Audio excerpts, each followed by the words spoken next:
पर देख रहे हैं अंशु अजय मैथ एक्सप्रेस। इस चैनल में आपका स्वागत है। हाँ हेलो गुड मॉर्निंग बच्चों। तो आप सभी लोग अच्छे होंगे और आइए हम लोग अपने पढ़ाई को आगे बढ़ाते हुए हम लोग आगे बढ़ते हैं। और आप लोग जान भी रहे हैं कि हम लोग का कौन सा चैप्टर चल रहा है। तो चलिए हम लोग का वृत्त के चैप्टर चल रहा है। वृत्त से संबंधित हम लोग जानकारी प्राप्त किए, वृत्त के परिभाषा हम लोग प्राप्त किए, केंद्र के, त्रिज्या के और व्यास के, ये सारी चीज़ों का हम लोगों ने परिभाषा प्राप्त किया। साथ ही साथ त्रिज्या खंड और वृत्त खंड के बारे में भी हम लोग जानकारी प्राप्त कर लिए हैं। अब आइए आज के दिन हम लोग स्टार्ट करने जा रहे हैं और आज हम लोग देखेंगे कि वृत्त का क्षेत्रफल, परिमाप और सारे चीज़ों, परिधि आदि के बारे में जानकारी प्राप्त करने के लिए हमारे जो सूत्र होते हैं उसकी हम लोग स्थापना करेंगे और सूत्रों को हम आज प्राप्त करेंगे। तो चलिए आइए सबसे पहले हम देखते हैं कि जो वृत्त होता है उसके बारे में हम लोग जाने थे कि वृत्त जो है वह बिंदुओं का समूह है। यही हमारा पहला परिभाषा था कि वृत्त जो है वह बिंदुओं का समूह है। अब वैसे वक्र रेखा से भी आपको परिभाषित किया गया है, लेकिन बिंदु पर ध्यान देना है, बिंदु की परिभाषा को आप लोग को लेकर चलना है। तो वृत्त जो है वह बिंदुओं का समूह है जो एक निश्चित बिंदु से सभी बिंदु समदूरस्थ होते हैं। आइए इसके बाद हम लोग आगे बढ़ते हैं और इसकी जानकारी प्राप्त करते हैं। तो सबसे पहले हम लोग देखते हैं क्या है कि हमारा एक वृत्त है। यह हमारा क्या है, एक वृत्त है और यहाँ पर एक केंद्र है। हमारा वो केंद्र का एक वृत्त है, ठीक है, वो केंद्र का एक हमारे पास वृत्त है। अब हम लोग क्या करते हैं कि वृत्त से लेकर के किसी भी वृत्त के परिधि पर स्थित एक बिंदु को हम मिला देते हैं। वृत्त पर स्थित एक बिंदु को क्या करते हैं, हम मिला देते हैं। अब वृत्त को मिलाने के बाद में हम लोग क्या देखेंगे कि अब यहाँ पर जो हमारा प्राप्त हुआ वह हमारा हुआ क्या चीज़, तो त्रिज्या r। त्रिज्या r, यहाँ पर हमारा एक ऑप्शन है कि वृत्त पर त्रिज्याएं कितनी होती है, एक वृत्त में कितनी त्रिज्याएं होती है। तो एक वृत्त में अनंत त्रिज्याएं होती है। यहाँ पर एक है सवाल कि एक वृत्त में कितनी त्रिज्याएं होती हैं, त्रिज्याएं होती हैं। तो इसका हमारा आंसर क्या होगा, अनंत, अनंत, इन्फिनिटिव। एक वृत्त में अनंत त्रिज्याएं होती है। क्यों होती है भाई, क्योंकि इस वृत्त की परिधि पर अभी हम बताए हैं कि बिंदुओं का समूह है। इस बिंदु पर, यहाँ पर जो वृत्त की जो परिधि है इस पर बहुत सारे बिंदु है, असंख्य है। इस प्रकार से हम चाहेंगे तो किसी भी बिंदु को केंद्र से मिलाएंगे तो एक त्रिज्या हमारा प्राप्त होगी। इस प्रकार से हमारे पास प्राप्त जो होंगी त्रिज्या वो भी अनंत होंगी।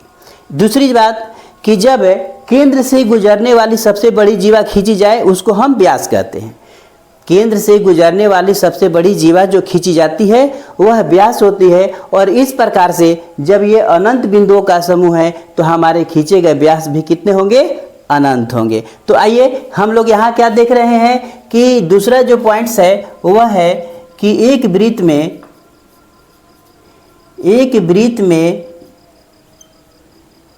कितनी व्यास होते हैं, एक वृत्त में कितने व्यास होते हैं।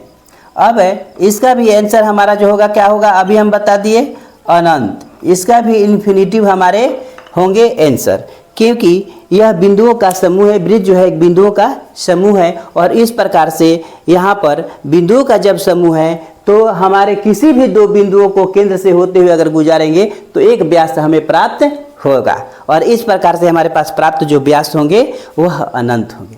तो हमारे पास अनंत त्रिज्याएं और अनंत व्यास है। और त्रिज्या को हम लोग r से सूचित करते हैं। त्रिज्या को हम लोग क्या से सूचित करते हैं, r से सूचित करते हैं। जबकि अगर हमारे पास एक व्यास है तो इस व्यास को हम लोग d से सूचित करते हैं। तो यहाँ पर हमारा व्यास को क्या चीज़ से सूचित करते हैं, तो यहाँ पर d से सूचित करते हैं, d से सूचित करते हैं। जबकि इसको हम लोग क्या से सूचित करते हैं, r से सूचित करते हैं। आर से सूचित करते हैं। अब हमारे पास दोनों स्पष्ट रूप से मिल गया हमारा त्रिज्या और व्यास। अब आइए हम लोग सबसे पहले बात करेंगे वृत्त की परिधि पर। तो आइए वृत्त की परिधि के बारे में हम जानकारी प्राप्त करते हैं और देखते हैं इससे हमें क्या क्या प्राप्त होता है। तो आइए देखा जाए। तो चलिए बच्चों, तो अभी हम लोग प्राप्त करेंगे वृत्त के आपका परिमाप का यानी परिधि का हम लोग सूत्र प्राप्त करेंगे। तो वृत्त के परिधि का सूत्र क्या होता है? तो हम लोग वृत्त के परिधि, ये हमारा क्या होगा? परिधि हो गया। तो यहाँ पर तीसरा पॉइंट है, यहाँ पर सूत्र में हमारा जो पहला है वह है कि वृत्त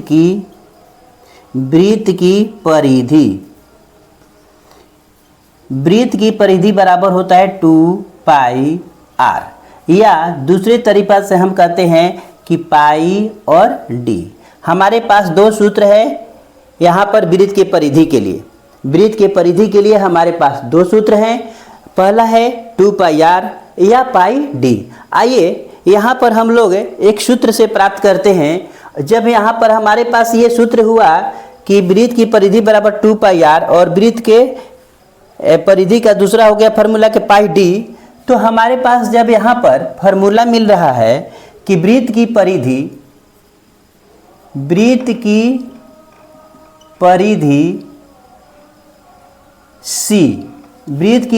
C बराबर 2 पाई r, और इस प्रकार से यदि हम पाई का मान निकालना चाहेंगे तो हमारे पास फार्मूला होगा कि C/2r अर्थात C/d। ध्यान दीजिए बच्चों, यहाँ पर हम लोग पाई का जो मान रखते हैं, पाई का मान हम कितना रखते हैं? पाई बराबर हम क्या रखते हैं? 22/7। क्या हम लोग रखते हैं? 22/7। तो 22/7 हमारा कैसे प्राप्त होता है इसके बारे में हम लोग जान लें। जब भी हम कोई वृत्त का हम निर्माण करेंगे, जब भी हम कोई एक वृत्त बनाते हैं, तो वृत्त बनाते हैं तो एक वृत्ताकार भाग पर हम उसको एक धागे की मदद से मापते हैं। तो उसकी कुछ तो लंबाई होगी जो कि एक निश्चित सेंटर से जाएगी। तो जो सेंटर की लंबाई है, सेंटर से उस वृत्त की परिधि तक की जो लंबाई होगा या उसके बीचों बीच में जो व्यास की लंबाई होगी, उससे और जो हम उसके धागा से मापेंगे कि इसका परिधि कितना सेंटीमीटर है, उसको अगर उसे हम भाग देंगे तो हमारा पाई का मान मिलेगा। इसी आधार पर, इसी फार्मूला के आधार पर हमारा पाई का मान जो है 22/7 लिखा जाता है। तो हम लोग अभी पाई के बारे में ही भी हम लोग जानकारी प्राप्त किए कि पाई जो है वह हमारा किस सूत्र से निकलता है। अभी हम लोग को यहाँ पर परिधि का फार्मूला मिल गया। दूसरा फार्मूला है कि वृत्त का क्षेत्रफल। दूसरा हमारा फार्मूला है कि वृत्त का क्षेत्रफल। तो वृत्त का क्षेत्रफल A बराबर होता है पाई r स्क्वायर। वृत्त का क्षेत्रफल बराबर क्या होता है? पाई r स्क्वायर। और इस प्रकार से यदि हम r निकालना चाहेंगे तो यहाँ पर हम लोग r निकालेंगे तो हो जाएगा कि A बटा में पाई और रूट ओवर। तो रूट ओवर A/पाई का मान डाल करके हम लोग r का मान निकाल सकते हैं। जबकि यहाँ पर यदि हमको r का मान निकालना होगा तो यहाँ पर भी हम लोग r का मान निकाल सकते हैं। तो यहाँ पर एक फार्मूला हम लोग लिख सकते हैं कि r बराबर, यहाँ पर जो फार्मूला होगा वह r बराबर हो जाएगा कि C और बाटा में यहाँ पर जो हमारा r का मान है वो आ गया कि 2 पाई, या दूसरा हम लोग फार्मूला लिख सकते हैं कि C/2 पाई। तो इस फार्मूला से हमारा यहाँ पर मिल रहा है, तो हम लोग r का भी मान निकाल सकते हैं। तो जब r निकल जाएगा तो r और d के बीच का जो हमारा संबंध है, r और d के बीच का संबंध आपका देखिए क्या है? तो r बराबर जो होता है वह d/2 होता है, अर्थात d बराबर 2r। तो यहाँ पर हम लोग वृत्त के क्षेत्रफल और वृत्त के परिधि दोनों का हम लोग सूत्र प्राप्त किए। अब यहाँ पर है कि इसको प्राप्त करने के बाद में हम लोग बात करेंगे रहे हैं त्रिज्या खंड, और एक बच गया है वृत्त खंड। तो त्रिज्या खंड और वृत्त खंड का हम लोग क्षेत्रफल निकालने के लिए अभी समझेंगे। तो आइए हम लोग उसको समझते हैं। तो आइए त्रिज्या खंड के बारे में आपको जानकारी दी गई है कि दो त्रिज्या के द्वारा दो त्रिज्या के द्वारा वृत्त का जो खंड प्राप्त होता है, जो टुकड़ा प्राप्त होता है, उसी को हम कहते हैं त्रिज्या खंड। तो आइए त्रिज्या खंड को हम यहाँ पर देख रहे हैं। तो त्रिज्या खंड में हमारा क्या क्या चीज़ है, देखिए यहाँ पर यदि सेंटर है तो सेंटर से एक है, सेंटर से अर्थात O से A और O से B हमारा दो त्रिज्या यहाँ पर उपलब्ध है, दो त्रिज्याएं यहाँ पर उपस्थित है। और इसके बीच में, दोनों के बीच में यहाँ पर एक एक कोण प्राप्त हो रहा है, एंगल प्राप्त हो रहा है। मान लीजिए कि यह है हमारा एंगल जो है कितना है, थीटा डिग्री का है। लेकिन आपको एक पॉइंट और भी याद करना है कि यहाँ पर तो एक थीटा कोण है, कोई भी मान है इसका, लेकिन हमारा जो है एक पॉइंट है कि ये पहले आपको जानना है कि एक बिंदु पर कुल कितने डिग्री के कोण बनते हैं, अर्थात एक बिंदु के चारों तरफ कुल कितने डिग्री के कोण बनते हैं। तो ये हमारा इंपॉर्टेंट है। तो एक बिंदु पर कितने डिग्री के कोण बनते हैं, तो याद कर लिए 360 डिग्री का कोण बनता है। तो आइए अब हम क्या करते हैं कि यहाँ पर वृत्त के चारों तरफ का जो कोण है, पूरी तरह से ये पूरा जो कोण है वह है कितना, तो 360 डिग्री का है। तो पूरा कोण जो है 360 डिग्री का है, 360 डिग्री का है। और यहाँ जो त्रिज्या खंड काटा गया वह कोण का माप है आपका थीटा। तो इस प्रकार से हमारे पास त्रिज्या खंड का सूत्र मिल गया। त्रिज्या खंड का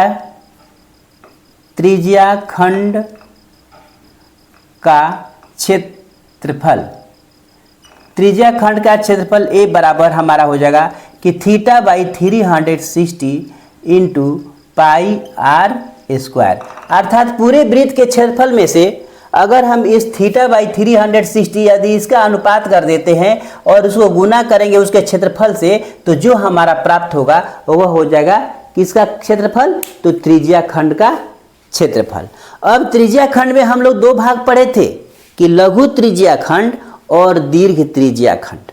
तो अब हम आसानी से समझ सकते हैं कि यहाँ पर लघु त्रिज्या खंड ये है और शेष जो बच गया वह है दीर्घ त्रिज्या खंड। तो इस प्रकार से लघु त्रिज्या खंड का अगर हम क्षेत्रफल निकाल लेते हैं तो पूरे वृत्त के क्षेत्रफल में से अगर लघु खंड का हम निकाल करके घटा देंगे तो हमारा दीर्घ त्रिज्या खंड का क्षेत्रफल निकल जाएगा ना। तो आइए अब हमारा यहाँ पर जो है, तो यहाँ पर अगर बड़ा हम लोग को वृत्त खंड का केवल निकालना हो, अर्थात बड़ा त्रिज्या खंड का केवल क्षेत्रफल निकालना हो, तो यहाँ पर हम क्या करेंगे, तो यहाँ पर हम लिखेंगे कि दीर्घ त्रिज्या खंड का क्षेत्रफल, त्रिज्या खंड का क्षेत्रफल। अगर दीर्घ त्रिज्या खंड का क्षेत्रफल निकालना होगा तब उस स्थिति में हम निकालेंगे कि 360 माइनस थीटा बटा में 360 इंटू पाई आर स्क्वायर। अब इस फार्मूला से हम अगर डाल देते हैं तो हमारा ये बड़ा वाला का क्षेत्रफल निकल जाएगा, जो त्रिज्या खंड बड़ा होगा। लघु त्रिज्या खंड का हो गया theta by 360 into pi r square, और बड़े वाले का हो गया कि 360 डिग्री माइनस थीटा बराबर 360 इंटू पाई आर स्क्वायर। और इस प्रकार से हमारा मिल जाएगा इस दीर्घ त्रिज्या खंड का क्षेत्रफल। अब हम लोग को वृत्त खंड का क्षेत्रफल जब निकालना होगा तब अब क्या करेंगे, तो वृत्त खंड का क्षेत्रफल निकालने के लिए ध्यान दीजिए, यदि हम यह मान लिया कि ये एक वृत्त है और ए बी जो यहाँ पर बनाया गया था इसी आकार में मान लीजिए कि यहाँ से हमारा एक क्या है, एक जीवा है, अर्थात ये हमारा जो है वो क्या है, जीवा है।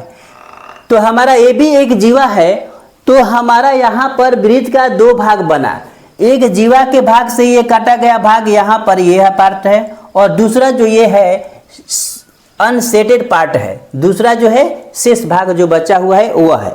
तो इस प्रकार से हमारे पास जो प्राप्त हुआ उसका हम लोग आकृति के लिए सूत्र प्राप्त करेंगे। तो ये हम लोग तो चलिए बच्चों, तो यहाँ पर हम लोग देख रहे थे कि अब हम लोग का वृत्त खंड का क्षेत्रफल कैसे निकला जाएगा उसको हम लोग देखेंगे। तो वृत्त खंड का क्षेत्रफल निकालने के लिए हम आते हैं, यहाँ पर देख रहे हैं क्या है कि हमारे पास जो है त्रिज्या खंड का क्षेत्रफल निकालने के लिए हमारे पास सूत्र मिल गया, चाहे वह लघु त्रिज्या खंड हो या दीर्घ त्रिज्या खंड हो, दोनों का हम लोग निकाल लिए। अब यहाँ पर इस ए बी और भाग का जो ये भाग है, ए और बी भाग का जो छायादार भाग है, छायांकित भाग है, उसका अगर हम लोग क्षेत्रफल निकालना चाहें तो हम कैसे निकालेंगे।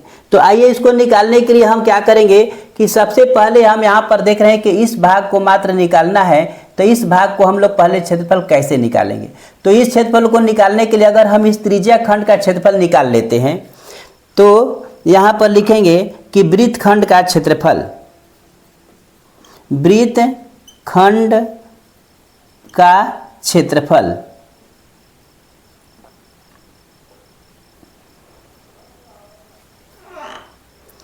तो वृत्तखंड का क्षेत्रफल बराबर हमारा निकल जाएगा। तो हम पहले क्या निकालेंगे कि पहले हम त्रिज्या खंड का क्षेत्रफल निकाल देंगे।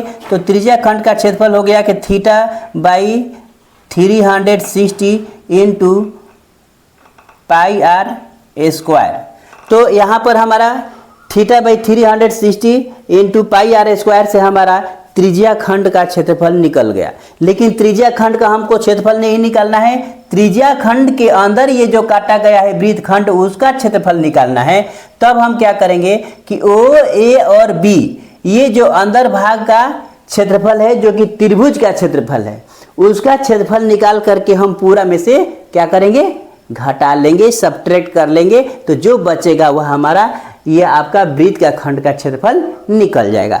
तब हम क्या करेंगे कि theta by 360 minus pi r square और इसमें से हम माइनस कर लेंगे कि त्रिभुज ए बी ओ का क्षेत्रफल, और इस क्षेत्रफल को घटाते ही हमारे पास केवल आपका क्षेत्रफल निकल जाएगा आपका लघु वृत्तखंड, लघु वृत्तखंड का क्षेत्रफल, लघु वृत्तखंड का क्षेत्रफल। तो यहाँ पर हमारा इस सूत्र में डाल करके हम लोग लघु वृत्तखंड का क्षेत्रफल निकाल सकते हैं। तो जब लघु वृत्तखंड का क्षेत्रफल निकल जाएगा तो हम लोग को दीर्घ वृत्तखंड का क्षेत्रफल आसानी से निकल जाएगा, क्योंकि हम पूरे वृत्त के क्षेत्रफल में से लघु त्रिज्या खंड का क्षेत्रफल को घटा लेंगे और घटाते ही हमारे पास जो प्राप्त होगा वह हो जाएगा दीर्घ वृत्तखंड का क्षेत्रफल। तो आइए बच्चों, अभी हम लोगों ने यही सीखा कि यहाँ पर किस तरह से हम त्रिभुज के सूत्रों को प्राप्त करेंगे और किस तरह से सूत्रों को हम लोग प्राप्त किए, इसको पूरी तरह से तोड़ तोड़ करके सारे सूत्रों को हम लोग प्राप्त कर लिए। अब हम लोग नेक्स्ट वीडियो में जाएंगे और नेक्स्ट वीडियो में सारे सूत्रों का प्रयोग करके हम लोग हल करना सीखेंगे। तो आइए, अगर मेरी वीडियो आपको पसंद आ रही है और आपको अच्छा लग रहा है तो मेरे चैनल को सब्सक्राइब कीजिए, लाइक कीजिए, प्यारा सा कमेंट कीजिए और जो भी परेशानी हो उसके बारे में हमें आप बताइए। तो चलिए, इसी के साथ जय हिंद बच्चों।